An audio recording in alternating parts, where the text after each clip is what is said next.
Assalamualaikum Ustaz. Waalaikumsalam. Berkaitan dengan kirim Al-Fatihah, apakah Nabi ngirim Al-Fatihah untuk istrinya Siti Khadijah? Apakah Nabi ngirim Al-Fatihah untuk Ja'far saudara kembarnya? Apakah Nabi para sahabat kirim Al-Fatihah? Supaya kami paham Pak Ustadz. Jadi ini yang nanya ini, dia mau beramal kalau dilakukan Nabi. Kalau nggak dilakukan Nabi, nggak mau. Nggak apa-apa, bagus. Ada seorang sahabat Nabi, bukan sahabat Abdul Somad. Dia sebelum tidur malam bertasbih alfa uqdah 2000 simpul. Diambilnya simpul tali 2000. Simpul tali 2000. Habis itu zikir subhanallah subhanallah subhanallah 2000 simpul. Sekarang saya tanya, bolehkah bertasbih 2000 kali sebelum tidur malam? Boleh apa enggak boleh? Sekarang balik pertanyaan ini, pernahkah Nabi melakukannya? Enggak pernah. Kalau enggak pernah dilakukan Nabi, apakah boleh dilakukan? Tadi katanya yang boleh, sekarang enggak boleh. Ternyata kalau ngomong sama orang belum sarapan susah ya.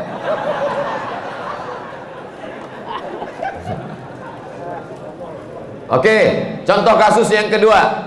Ada seorang imam mazhab. Tadi yang bertasbih 2000 kali sebelum tidur itu sahabat Nabi, namanya Abu Hurairah. Sahabat Nabi. Di mana bisa dibaca biografinya? Dalam kitab Syiar A'lam An-Nubala. Siapa yang nulis? Imam Az-Zahabi, Imam Ahlus Sunnah wal Jamaah. Contoh yang kedua, da'autu lisyafi'i fi salati arba'ina sanah. Saya mendoakan guru saya Imam Syafi'i fi salati, dalam salat saya arba'ina sanah, 40 tahun. Rabbi firli wali walidayya wali Muhammad bin Idris Asy-Syafi'i. Bolehkah mendoakan Imam Syafi'i 40 tahun? Boleh. Sekarang pakai logika ini. Pernahkah dilakukan Nabi? Nggak pernah. Kalau nggak pernah dilakukan Nabi berarti nggak boleh. Ini pertanyaan tingkat tinggi. Apakah mesti disyaratkan, mesti dilakukan Nabi dan sahabat? Puasa Nabi Daud, pernahkah Nabi melaksanakan puasa Nabi Daud secara berterusan? Yasumu yauman wa yuftiru yauman? Enggak pernah, tapi Nabi memujinya. Apa kata Nabi? Ahabbu shaum ilallah shaumi Daud. Puasa yang paling bagus adalah puasa Nabi Daud. Nabi tak pernah melakukannya. Jadi sunnah ada 3. Yang pertama sunnah fi'liyah, Nabi melakukannya. Yang kedua sunnah qauliyah, Nabi mengucapkannya tapi Nabi tak melakukannya. Ada jenis yang ketiga, sunnah takririyah, Nabi tidak melakukannya, Nabi tidak mengucapkannya, dilakukan orang lain, disetujui Nabi. Mana contohnya? Sami Allahu liman hamidah, Nabi mengajarkan Rabbana lakal hamdu mil'us samawati wa mil'ul ardi wa mil'u ma syi'ta min syai'in ba'd. Tapi ada satu sahabat bacaannya lain. Sami Allahu liman hamidah, Rabbana lakal hamdu hamdan thayyiban mubarakan fi. Selesai salat Nabi tanya, siapa tadi yang baca alhamdulillah hamdan thayyiban katsiran mubarakan fi? Aku enggak pernah ajarkan. Aku ya Rasulullah. Apakah Nabi marah? Aku enggak pernah melakukannya. Kenapa kamu pandai-pandai buat doa itu? Kau masuk neraka jahanam. Apa kata Nabi? Apa kata Nabi? Ra'aitu bid'an wa salasuna malakan yabtadirun. Aku lihat 39 malaikat turun dari pintu langit ingin mencatat doa yang kau baca. Enggak pernah dibaca Nabi. Begitu juga dengan Allahu Akbar kabira, diriwayatkan oleh Abdullah bin Umar bin Khattab. Nabi mengajarkan Allahumma ba'id baini wa baina khataayaya kama ba'adta bainal masyriqi wal maghrib. Sahih Bukhari. Allahu Akbar kabira ada juga dalam Sahih Bukhari. Nabi tidak pernah mengucapkannya. Siapa yang membaca itu? Sahabat. Allahu Akbar. Tiba-tiba ada sahabat di belakang, Allahu Akbar kabira walhamdulillahi katsira wa subhanallahi bukratan wa asila. Titik. Wajah tu wajhiyya itu iftitah lain. Selesai sholat Nabi tanya, siapa tadi yang baca Allahu Akbar kabira? Ana ya Rasulullah. Apa kata Nabi? Futihat abwabus sama, terbuka pintu-pintu langit, malaikat turun mencatat doa yang kau baca. Ini jenis takriri. Makanya perbuatan kalau tidak dilakukan Nabi adalah bid'ah. Betul kata Imam Syafi'i, kalau dia bertentangan dengan syariah.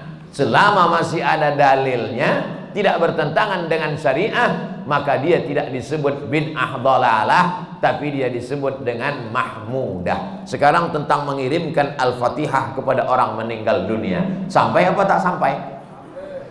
Siapa bilang sampai? Memangnya yang udah meninggal tuh pernah ngasih tahu?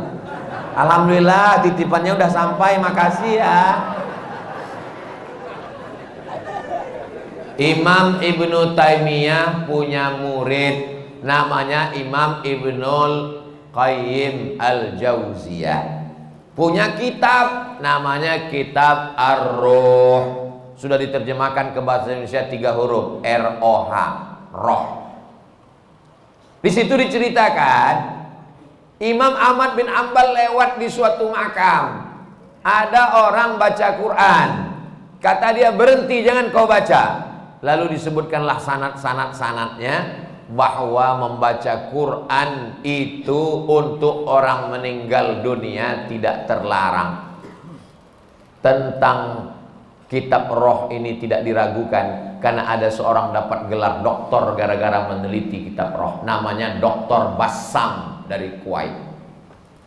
Umar bin Khattab punya anak laki-laki namanya Abdullah bin Umar bin Khattab. Dia pesan, kalau aku meninggal dunia, nanti bacakan di atas makamku pangkal Al-Baqarah 5 ayat sampai wa ulaika humul muflihun, dan ujung Al-Baqarah 3 ayat lillahi ma fis samawati sampai habis. Pesan Abdullah bin Umar bin Khattab kepada orang nanti kalau aku sudah meninggal. Berdasarkan itu Imam Nawawi meninggal tahun 676 dari kalangan mazhab Syafi'i, dalam kitab Al-Azkar mengatakan, wa in khatimul qur'ana fahuwa hasanun, seafdal-afdalnya dibacakan sekhatam Al-Quran. Kalau tidak sanggup sekhatam Al-Quran, likulli syai'in qalbun, segala sesuatu punya hati, wa qalbul Quran Yasin, hatinya Al-Quran adalah Yasin. Enggak sanggup juga Ummul Quran Al-Fatihah. Itulah dia dalil-dalil orang yang membacakan Quran. Kalau nggak setuju, jangan salahkan orang karena orang punya dalil. Saya nggak setuju, nggak usah lakukan. Yang tidak boleh itu adalah tidak ada ulama satupun yang membolehkan, dia membuat sendiri. Nah, itu nggak boleh. Imam Nawawi, ini Imam Nawawi bukan imam sembarangan. Dia bukan selevel Imam Samudra, apalagi Imam S. Arifin. Imam Nawawi, kalau kita baca kitab pertama Sahih Bukhari, di bawah Sahih Bukhari Sahih Muslim. Imam Muslim muridnya Imam Bukhari.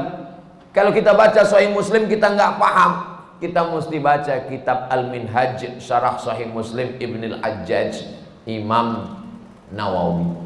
Imam Nawawi itu dalam kitab fikih, kitab besar Al-Majmu' Syarah Muhazzab, Raudatul Talibin wa Umdatul Muftin. Saya ngajar hadis arba'in, hadis paling sedikit kecil arba'in, Imam Nawawi. Hatam arba'in naik kitab Riyadus Shalihin, Imam Nawawi. Hatam Riyadus Shalihin naik lagi kitab Al-Azkar, Imam Nawawi. Membaca kitab Mustalah Hadis yang disyarah oleh Imam Suyuti, Tadribur Rawi, Syarah Takrib Nawawi. Imam besar. Apa kata Imam Nawawi? Mengomentari hadis tentang pelepah korma. Nabi membelah pelepah korma, ditusukkannya ke makam. Apa kata Nabi? Kalau tasbih pelepah korma saja sampai, apalagi bacaan Quran orang beriman. Nah, jadi pertanyaan ini memang simple, tapi ini ingin menggali dan menguji isi kepala Abdul Somad. Enggak apa-apa. Kalau nggak setuju, nggak usah lakukan, tapi jangan salahkan, karena nanti takutnya di akhirat ketemu dengan Imam Nawawi malu. Banyak yang meremehkan merapatkan sop.